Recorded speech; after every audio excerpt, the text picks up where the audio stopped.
इसलिए कि अभी पब्लिक का जो है रुझान इधर भी है उधर भी है। समझे, अखिलेश ने 5 साल राज चलाया, पब्लिक उससे खुश था। योगी सरकार ने चला है, इससे जो है ना 75% खुश है, 25% अभी भी नाराज है। अखिलेश जी ने ऐसा क्या काम कर दिया जो योगी जी नहीं कर पाए? जो ग्राम के लिए जो अखिलेश जी किए, ये नहीं कर पाए। अखिलेश जी ने अगर अच्छा काम किया होता तो रिपीट होते। योगी जी ने अच्छा काम नहीं किया, रिपीट नहीं होंगे अगर उस तजुर्बे से। दूसरी बात ये कि जितना भ्रष्टाचार और भ्रष्टाचार संपत्ति के आकलन से होता है, हमारे बिहार के यादव परिवार, यहाँ के यादव परिवार, बिहार के यादव परिवार और उत्तर प्रदेश के यादव परिवार की संपत्ति, एक स्कूल मास्टर से उनका करियर शुरू हुआ और आज इतनी लंबी संपत्ति कैसे हो गई, इतनी बड़ी बड़ी संपत्तियां कहां से खड़ी हो गई। चाहे वो बोले बताइए बोलिए। पहले ये आप बताइए, बार बार आप ये दोहरा रहे हैं अखिलेश के बारे में ऐसे वैसे, तो आप जो है रिपोर्टर हैं, पब्लिक का रुझान को आप देखिए। आप मैं पब्लिक की बात कर रहा हूँ। नहीं, मैं पब्लिक के ही रुझान की बात कर रहा हूँ। आपको क्या लग रहा है 2022 में किसकी सरकार आएगी? योगी जी। आपको क्या लग रहा है 2022 में किसकी सरकार आएगी? जब पब्लिक ही योगी आदित्यनाथ का लगातार नाम ले रही है, तो आप मुझे क्यों बोल रहे हो? आप मुझे क्यों बार बार जो ये रिपीट कर रहे हैं अखिलेश के बारे में, समझे? विष्णु अग्रवाल जी खड़े हुए हैं, तो अगर वो हमसे पूछेंगे, हम भी उनका भी जवाब देंगे। हाँ, ये देखिए क्या कहना चाह रहे हैं आप, पहले बात समझिए। इनका कहना ये कि आप अखिलेश के ऊपर ब्लेम मत करिए।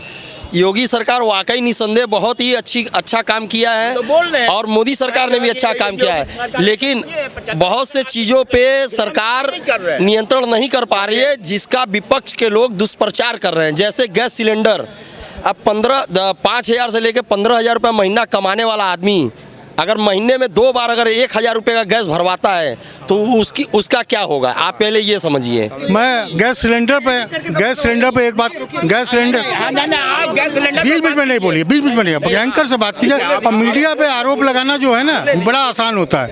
ऐसा है, गैस सिलेंडर पे 2014 जनवरी में गैस सिलेंडर क्या रेट का था?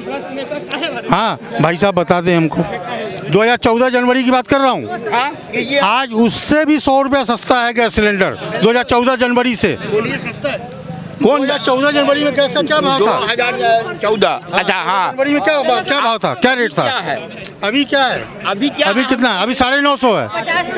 2014 में 1,000 समथिंग रुपया था गैस सिलेंडर का। अभी गूगल कीजिए, अभी रेट आएगा 2014 का। 2014 का रेट अभी आएगा। और दूसरी बात कि महंगाई का जो स्तर बता रहे हैं, हाँ 7 साल पहले कितना लेबर था? आप मकान बनाते थे, कितना लेबर था?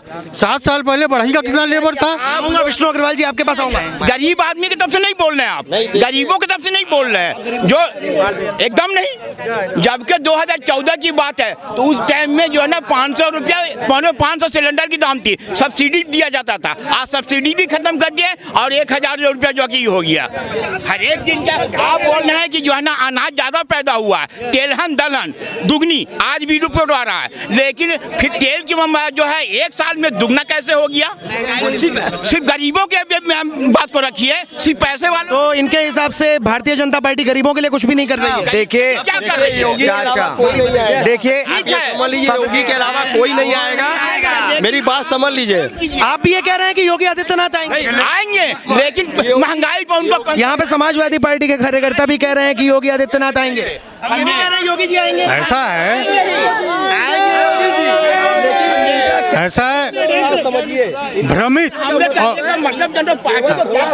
ऐसा है भ्रमित और दिग्भ्रमित, सब कुछ सही हो, 2 तरह। और एक होता है कोई भी रहे, महंगाई पे कंट्रोल नहीं योगी जी, क्योंकि काम और देश के सुरक्षा के जब हमारे अटल जी यहाँ थे प्रधानमंत्री, बहुत बड़ी 1 पैसा की चीज में रेट नहीं बढ़ी थी, बतावे ही और बढ़ा था।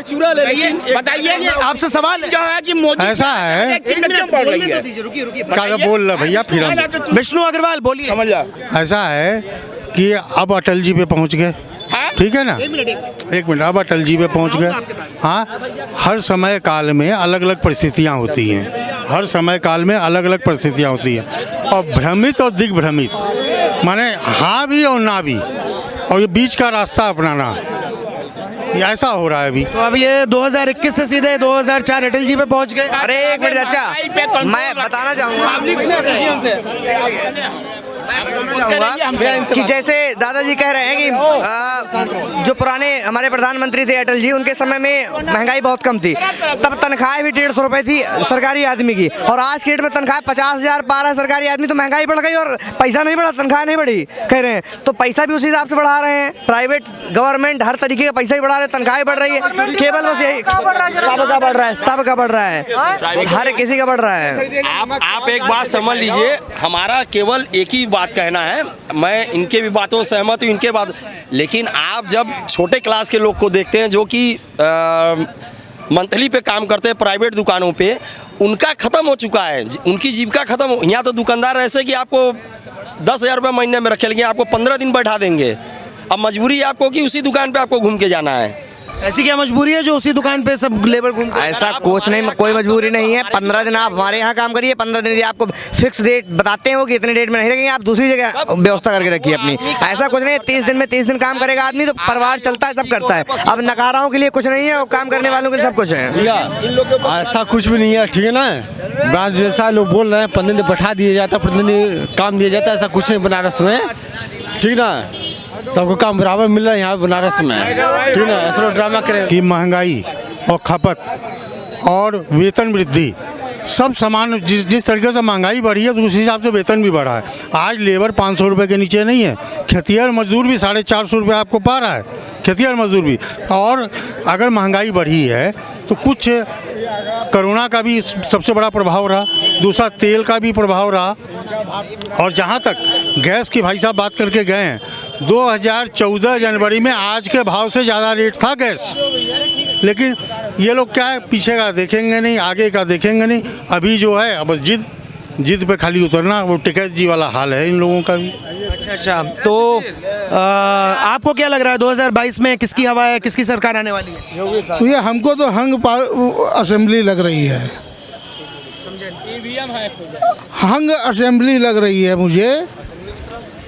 असेंबली में किसी को बहुमत नहीं मिलेगा एकदम।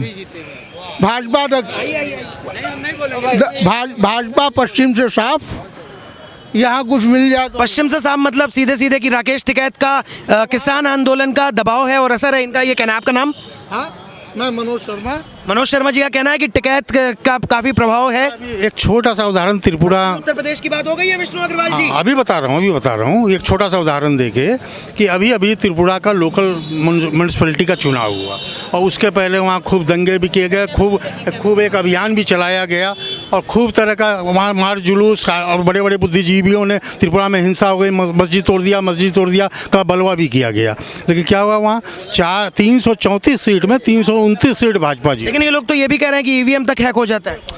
ऐसा है ना कि जब कुछ नहीं हो तो ईवीएम पे आरोप लगा दो, जब अपना पौरुष ना हो तो ईवीएम को आरोप लगा दो। ईवीएम की हालत हो गई है कमजोर की बीवी। तो आपको क्या लगता है पश्चिमी उत्तर प्रदेश पे फर्क पड़ा है ये राकेश टिकैत के आंदोलन का और ये इन सारी चीजों का? देखिए ऐसा है ना, इस पे जो लोग कह रहे हैं ना यहाँ से साफ, वहाँ से नहीं, आपने तो राकेश टिकैत को डायरेक्ट फोन किया था, इसीलिए मैं आपसे इतना कंफर्टेबल होकर इस सवाल को पूछ पा रहा हूँ। ठीक है, चुनाव लड़ लें और अपनी जमानत बचा के दिखा दें।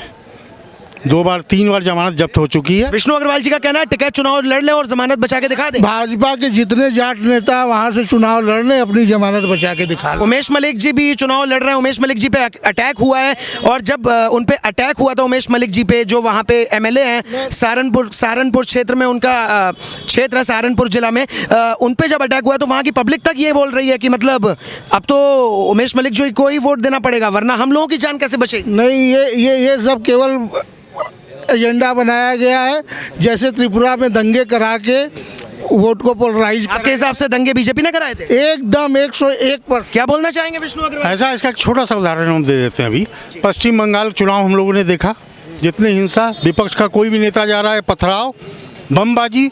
यूपी में विपक्ष का हर नेता यात्रा निकाल रहा है, अखिलेश जी भी निकाल रहे हैं, चाहे काशीराम जी की पार्टी के लोग भी निकाल रहे हैं। कहीं कोई पथराव हुआ तो विपक्ष पे बता दीजिए, कहीं विपक्ष पे पथराव हुआ क्या? कहीं रोकने का प्रयास किया गया क्या? निष्पक्ष रूप से सबको खुली छूट है प्रचार करने की, यात्राएं निकालने की, निकाल। आज भी विजय रथ निकला है उनका, कहीं पे अखिलेश यादव जी पे पथराव। लेकिन यहाँ पे तो शर्मा जी कह रहे हैं कि जहाँ दंगे होते हैं वहाँ बीजेपी होती है। मैं बता रहा हूँ, तो ऐसा है कि अगर जब यहाँ पे विपक्ष पूरा प्रचार कर पा रहा, कहीं पथराव नहीं, कहीं भाजपा का बम नहीं फेंक रहे, कुछ नहीं फेंक रहे, तो ये अलोकतांत्रिक है, ये अलोकतांत्रिक है। और ममता बनर्जी के राज्य में और या केरल में बम फेंके जाए, हाथ पैर काट दिए। बताइए, केरला में बम फेंके जा रहे हैं और पश्चिम बंगाल में कितने हिंदुओं को मारा गया, इस चीज़ में आप क्या? एक बात सुनो,